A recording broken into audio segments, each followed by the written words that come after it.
Hello students, welcome to new video. इस video में हम लोग स्टार्ट करने वाले हैं लेक्चर नंबर 3। तो जो कि हम लोगों ने प्रीवियस लेक्चर में देखा था कि वहाँ पे हम लोगों ने एरिथमेटिक प्रोग्रेस है हमारी, जो वहाँ पे वो एक्चुअल में कोई भी सिचुएशन है वो एपी फॉर्म होता है या तो नहीं। अगर एपी फॉर्म होता है तो उसकी कंडीशन कौन सी होगी, तो उसी के अकॉर्डिंग हम लोगों ने एग्जांपल्स देखे थे। क्वेश्चन नंबर 1 था कि सिचुएशन हमें दी हुई है, प्रोवाइड की गई है, उसी के अकॉर्डिंग हमें उसकी एपीज बनानी थी और देखना था कि ये एपी वहाँ पे पॉसिबल है या नहीं। उसके बाद जो क्वेश्चन नंबर 2 और क्वेश्चन नंबर 3 थे, इससे पहले कि मीन्स हम लोग यहाँ पे क्वेश्चन नंबर 4 कर रहे हैं, तो क्वेश्चन नंबर 2 और क्वेश्चन नंबर 3 में कुछ ऐसा था कि क्वेश्चन नंबर 2 में आपको क्या दिया हुआ था कि ऑलरेडी आपको ए और डी, ए और D, A means first term and D means common difference, हमारा फिक्स्ड नंबर वो हमें दिया हुआ था। उसके अकॉर्डिंग हमें बाकी के 4 टर्म्स लिख के एपीज को फॉर्म करना था। उसके बाद क्वेश्चन नंबर 3 में क्या था कि एपी दी हुई थी, हमें first term and common difference find करना था। तो ये सब कुछ तो हम लोगों ने ख़त्म कर लिया। अब क्वेश्चन नंबर 4 वो क्या है, 1 2 3 सबका कंबाइन लिए एग्जाम्पल कि आपको यहाँ पे क्वेश्चन नंबर 4 में करना क्या है कि which of the following are APs, if they form an AP find the common difference d and write 3 more terms. तो यहाँ पे सबसे पहले हमें देखना होगा, टोटल 15 एग्जाम्पल्स आर देयर, ठीक है। वो सारे के सारे यहाँ पे कैलकुलेट करके टाइम वेस्ट नहीं करेंगे हम लोग, लेकिन उसमें से जो ऐसा लगता है कि मे बी ट्विस्टेड है या तो फिर लिटिल बिट थोड़ा सा लेंथी है, हार्ड नहीं है इसमें से कोई भी, थोड़े से लंबे है, लेंथी है, तो वो हम लोग मैंने यहाँ पे 5 एग्जाम्पल चूज़ किए हैं, वो यहाँ पे हम लोग कैलकुलेट करेंगे।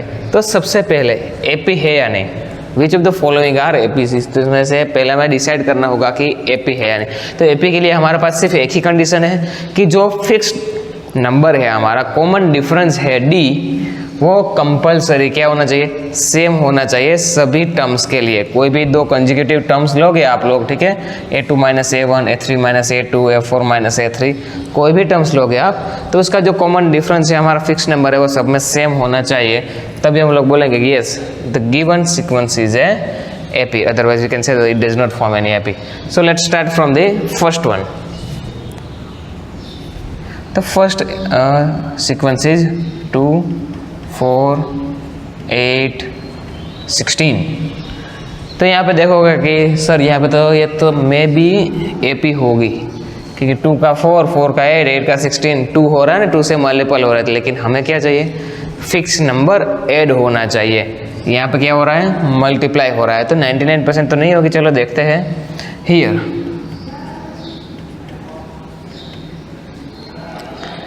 a2 - a1 is equal to, a2 - a1 क्या होगा, 4 - 2 is equal to 2, a3 - a2 is equal to 8 - 4 equal to कितना मिला हमें, 4। तो यहाँ पे देखो a2 - a1 और a3 - a2, common difference d, हमारा जो फिक्स नंबर है वो डिफरेंट हो रहा है यहाँ पे, ठीक है, कांस्टेंट नहीं है। So we can say that thus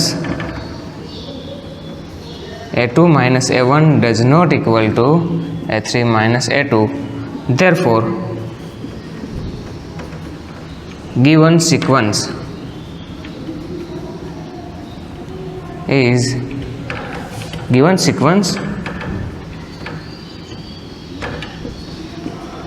does not form AP।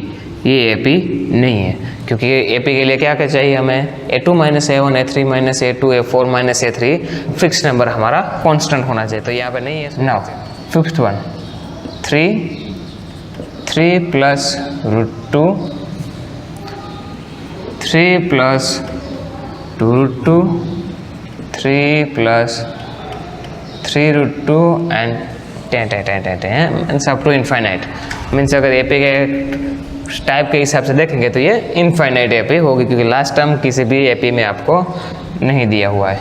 अब यहाँ पे नाउ सबसे पहले क्या परफॉर्म करेंगे, a2 - a1 कॉमन डिफरेंस देखेंगे। a2 - a1 is equal to a2 3 plus √2 minus A1 just क्या है हमारे पास 3. तो as you can see here +3 - 3 cancel out, what will we get only √2. Now A3 minus A2. याद रखना सिर्फ एक ही कॉमन डिफरेंस निकाल के हमें रुक नहीं जाना है, क्योंकि क्या होगा कि फर्स्ट दो टर्म का कॉमन डिफरेंस उसके कंपैरिजन में बाकी के थर्ड सेकंड के कंपैरिजन में डिफरेंट हो सकते हैं. जैसे कि हम लोगों ने प्रीवियस एग्जांपल में देखा था कि वहाँ पे हमने ओनली किया एक टर्म का भी फाइंड करते थे तो चलता था, लेकिन फिर भी हम वहाँ पे भी 2 टर्म्स का करते, तो यहाँ पे भी वही मेथड यूज़ करेंगे. तो A3 minus A2, A3 is 3 + 2√2 minus क्या होगा 3 + √2 is equal to 3 + 2√2 remain as it is minus sign apply होगी तो ब्रैकेट का अंदर पॉजिटिव है वो सब कुछ नेगेटिव हो जाएगा. तो यहाँ पे +3 - 3 कैंसल आउट, उसके बाद 2√2 एंड जस्ट -√2. तो क्या मिलेगा हमें जस्ट 2√2 में से √2 निकल जाएगा तो ओनली √2 बचेगा. कई सारे लोगों को क्वेश्चन होगा कि √2 कैंसल आउट हो जाएगा, वो 2 बचेगा, तो ये गलती मत करना है. यहाँ पे देखो कोफिशिएंट का ही सब्ट्रैक्शन होता है, तो 2 - 1 मीन्स 2 टाइम्स √2 है, उसमें से 1 टाइम √2 सब्ट्रैक्ट होगा तो आपको क्या मिलेगा only just √2. So here A2 - A1 is equal to A3 minus A2. Thus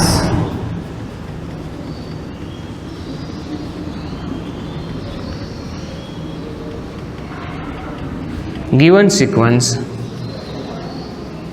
forms an AP form होगी यहाँ पे. अब हमें क्या देखना है, common difference d and write 3 more terms. हमें और भी 3 ज़्यादा टर्म्स फाइंड करने हैं. तो यहाँ पे now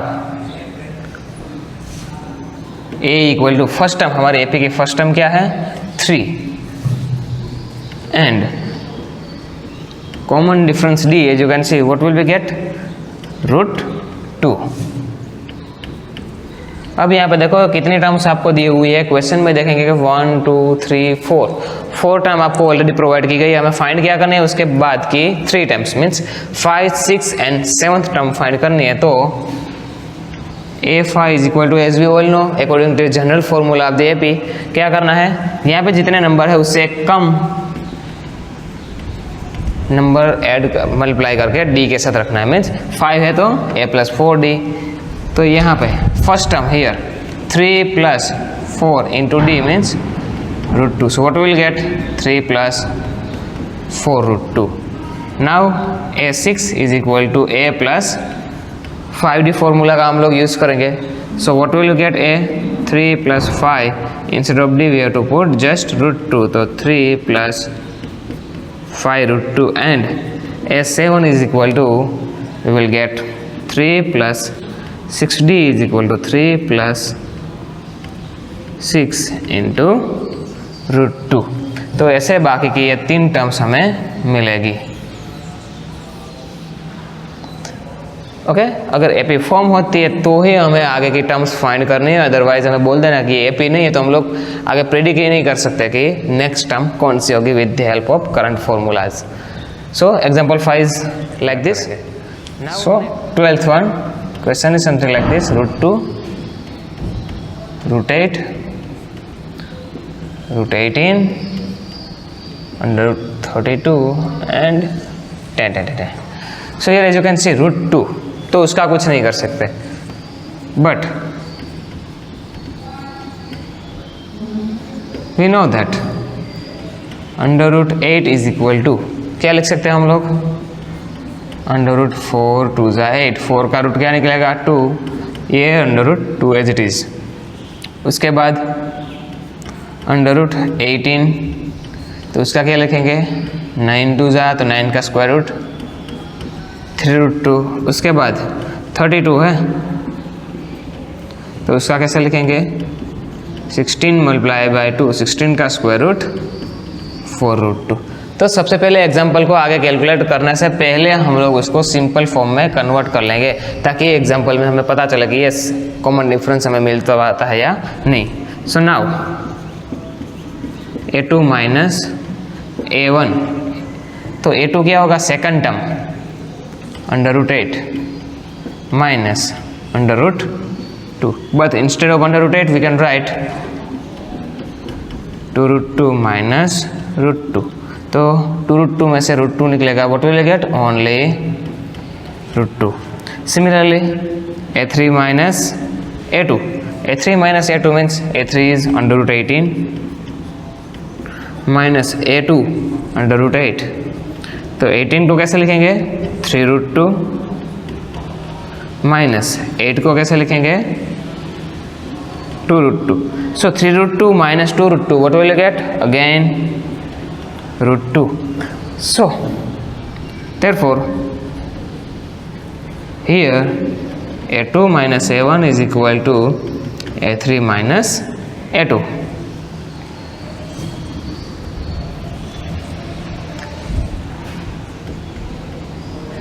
Therefore given sequence forms and AP, हमारे एपी ये है जो एपी की कंडीशन है वो यहाँ पे सेटिस्फाई होती है, क्यों, only because of a2 minus a1 is equal to a3 minus a2 means common difference सबका सेम निकल रहा है, इसीलिए। देयरफॉर अब क्या फाइंड करेंगे हम लोग, now a5 is equal to, हमारे पास फॉर्मूला होगा a प्लस 4d, तो यहाँ पे आगे की 5, 6 और 7th टर्म फाइंड करने से पहले हमें क्या लिखना होगा, a और कॉमन डिफरेंस, फर्स्ट टर्म क्या है हमारे, only √2, a is equal to √2 and common difference d, we have d is equal to, d is also √2, so a5 is equal to a plus 4d, instead of a we can write √2 plus 4 into √2, so here √2 plus 4 √2, what will get, 5 √2, 5 को अंदर भेजेंगे अगर हम लोग तो 5 का क्या हो जाएगा, 5 5 जा, तो √25 into 2 we will get √50, तो a5 हमें मिलेगा √50। उसके बाद a6, अगर आप लोग यहाँ तक आंसर लिखते हो फिर भी आपका आंसर सही होगा, ठीक है, वहाँ पे आपको मार्क्स नहीं कटेंगे, but be careful, if we able then we can simplify up to √50। Now a6 a plus 5d √2 plus 5 √2 is equal to 6 √2, 6 को अंदर भेजेंगे स्क्वायर रूट के अंदर, तो क्या हो जाएगा, स्क्वायर 6 6 जा 36 multiply by 2, so we will get 36 2 जा √72, and again now next one a7 is equal to a plus 6d, instead of a √2 plus 6 √2 is equal to 7 √2, the 7 square 49,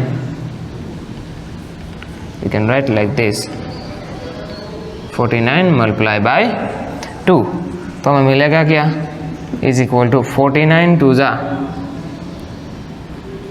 √98, तो ऐसे ही हमें 5th टर्म √50, 6th टर्म √72 और 7th term √98 ऐसे मिलेगी। तो example 13 which is something like this, √3 √6 √9 and √12, और बाकी क्या है 10 10 10।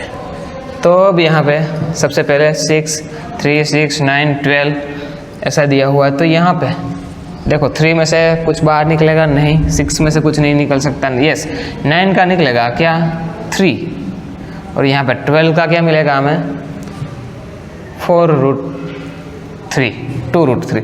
चलो देखते हैं यहाँ पे तो यहाँ पे जैसे कि हम लोगों ने एग्जांपल 12 में कन्वर्ट किया था, वहाँ पे ऐसे नहीं कर सकते कि 3 का हम लोगों ने कुछ निकाल लिया, 6 का कुछ, तो नहीं, यहाँ पे उसका स्क्वायर रूट कुछ नहीं निकल सकता। तो रिमेनिंग एज इट इज़ 9 का और 12 का कर सकते हैं। We know that √9 is equal to 3 and √12 is equal to 4 3 जा 12 मीन्स 2√3। इन दोनों का हम लोगों ने यहाँ पे सिंप्लीफाई कर लिया। नाउ a2 माइनस a1, ठीक है, हमारी कंडीशन है, डायरेक्टली वही पुट करते थे, a2 minus a1, a2 √6 minus √3। तो यहाँ पे √6 और √3 दोनों ही इरेशनल नंबर है, अनलाइक टर्म्स हैं, तो इसका कुछ नहीं हो सकता, एज इट इज़ रहेंगे। √6 माइनस √3, इसकी प्रोसेस नहीं कर सकते, तो होगा क्या? चाहे तो एक स्टेप एक्स्ट्रा कर सकते हैं कि इसको कैसे लिखेंगे हम लोग, 6 को 3 2 6 माइनस √3, तो √3 कॉमन निकाले तो यहाँ पे क्या बचेगा, √2 माइनस 1। लेकिन इसका भी कुछ बेनिफिट होने वाला नहीं है, तो चलो देखते हैं। a3 माइनस a2 करते हैं अभी। a3 minus a2, a3 means √9, a2 means √6। तो इन दोनों में से भी कॉमन क्या निकलेगा, √3 निकलेगा। यहाँ पे हमारे पास √3 माइनस √2 बचेगा, क्योंकि 6 है तो उसमें क्या होगा, 3 2 6 तो 2 बचेगा, यहाँ पे 3 3 9 तो √3 बचेगा। तो यहाँ पे देखो √3 तो दोनों में सेम निकल गया कॉमन, लेकिन अब इनटू द ब्रैकेट क्या मिला यहाँ पे, √2 माइनस 1 और यहाँ पे √3 minus √2। So we can say that here a2 minus a1 does not equal to a3 minus a2। therefore given sequence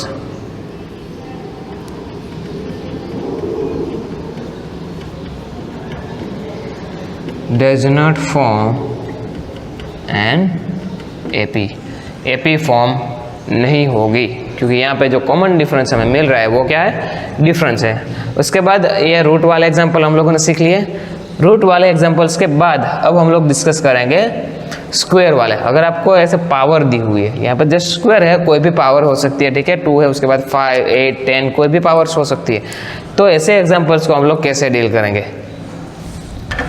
तो जैसे कि हम लोगों ने यहाँ पे स्क्वायर एंड स्क्वायर रूट वाले एग्जांपल थे, तो स्क्वायर रूट वाले एग्जांपल में हम लोग क्या किया, उसको सिंप्लीफाई करके जितना पॉसिबल है उतना सिंपल करके बाद में उसका कॉमन डिफरेंस निकाला था। यहाँ पे भी हम लोग सेम टू सेम चीज़ करने वाले हैं कि 1 square 3 square 5 square and 7 square, ये जो आपको एग्जाम्पल्स दिए हुए हैं, 1 square 3 square 5 square 7 square and 10 है। तो यहाँ पे उसको सबसे पहले हम लोग उसके स्क्वायर है तो उसकी वैल्यूज फाइंड करेंगे। So we know that 1 square equal to 1, after that 3 square equal to 9, after that 5 square equal to 25 and 7 square is equal to 49। therefore new sequence is equal to क्या मिलेगा, 1 9 25 49, ऐसे आप लोग लिख सकते हो। या फिर डायरेक्टली हम लोग इसकी प्लेस पे वैल्यू पुट की कर सकते हैं। So now a2 minus a1, a2 9 minus a1 means 1, we will get 8। Now a3 minus a2, a3 we have 25 minus 9 is equal to 25 minus 9 करेंगे तो हमें कितना मिलेगा, 16। So here we can say that a3 minus a2 does not equal to a2 minus a1. Therefore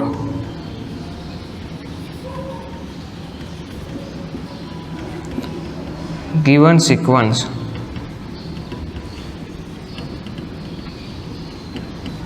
does not form an AP। ये जो sequence है वो AP form नहीं करेगी। AP फॉर्म होने के लिए ये डिफरेंस सेम होना चाहिए था, लेकिन यहाँ पे 8 मिल रहा है, 16 मिल रहा है। उसके बाद यहाँ पे देखो 49 माइनस 25, तो वहाँ पे तो और भी ज़्यादा बढ़ गया है। तो बस यही कंडीशन है कि यहाँ पे वो जो हमारा कॉमन डिफरेंस फिक्स नंबर है वो सेटिस्फाई नहीं कर सकते। तो ये एग्जांपल्स थे क्वेश्चन नंबर 4 के। बाकी के जो एग्जांपल बचते हैं मीन्स 15 में से 5 करवा दिया, बाकी के 10 एग्जांपल्स है वो आपको प्रैक्टिस में करने हैं। और जो कभी आपका डाउट्स होगा वो हम लोग, अगर जो बाकी के 10 एग्जांपल्स बचते हैं उसमें अगर कुछ आपको डाउट है तो वो हम लोग जूम में सॉर्ट आउट करेंगे। Okay, now there are 2 other important examples which is most important for exam point of view.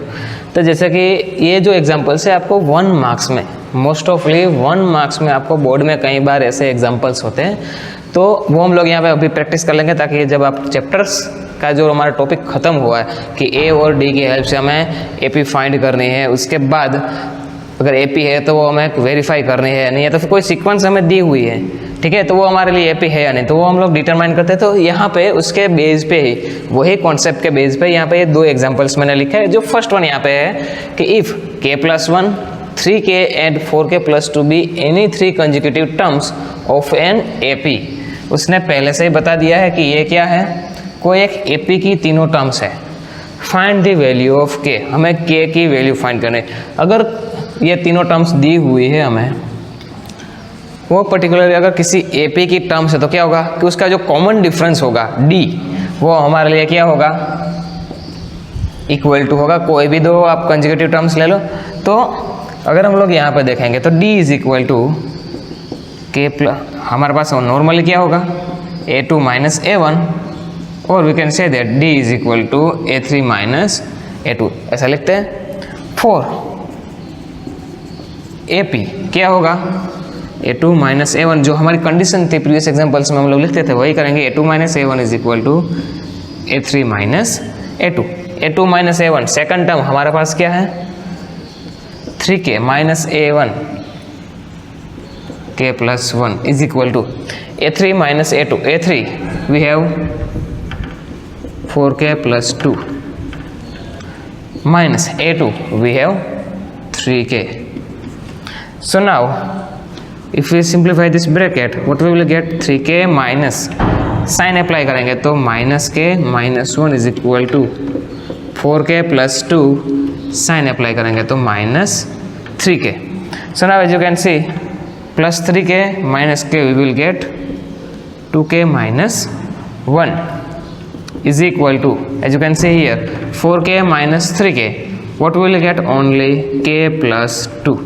Now if we transpose variables to left hand side and constant to right hand side, what will you get?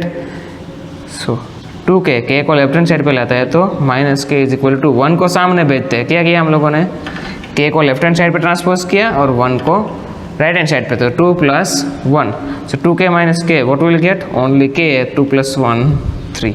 So finally we got the answer k is equal to 3, जो हमारा answer होगा। तो ऐसे छोटे छोटे example से 1 और 2 marks में आपको कई बार पूछते हैं कि आपको ऐसे बोलेंगे कि ये कोई भी टर्म्स हैं जो कंजिक्यूटिव टर्म्स, याद रखना क्या होनी चाहिए, एक वर्ड है यहाँ पे कंजिक्यूटिव ही होनी चाहिए। अगर टेढ़ी मेढ़ी होगी तो हम लोग ये कंडीशंस यहाँ पे नहीं लिख सकते, ठीक है। रैंडमली अगर कोई 4th बाद में 10th 15th टर्म लेते तो ये मेथड नहीं हो पाती, लेकिन यहाँ पे 1 मार्क्स में छोटा सा है तो क्या होगा, आपको दिया होगा consecutive terms.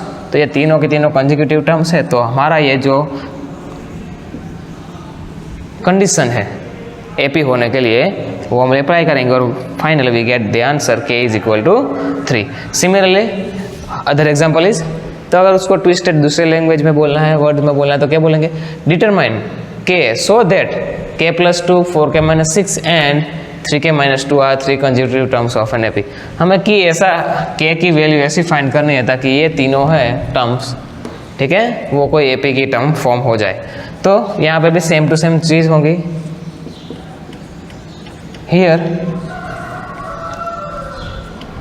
d is equal to क्या लिखेंगे, a2 - a1 और d is equal to a3 - a2। Therefore for AP के लिए क्या होना चाहिए, a2 - a1 is equal to a3 - a2। a2 we have a2 is equal to 4k - 6 minus a1 first term we have k + 2 is equal to a3 again what we have A3 is equal to 3k minus 2 minus A2. What we have? 4k minus 6. Now we have to simplify this. So we will get the answer of k. So 4k minus 6 remain as it is. यहाँ पे sign apply करेंगे तो minus k minus 2 is equal to, again here 3k minus 2 remain as it is, minus 4k plus 6. Therefore, as you can see, plus 4k minus k, what we will get? Only 3k. Minus 6 minus 2 same sign addition, we will get minus 8 is equal to 3k minus 4k, what we will get? Minus k. Minus 2 plus 6, what we will get? Plus 4. Therefore, if we transpose 3k minus 8 and minus k here, so 3k as it is, k को इस side लेंगे तो minus का plus k is equal to 4 plus 8 को सामने भेजेंगे। क्या किया हमने? k को ट्रांसपोज किया तो माइनस का प्लस 8 को यहाँ पे ट्रांसपोज करेंगे तो इट विल कम प्लस 8।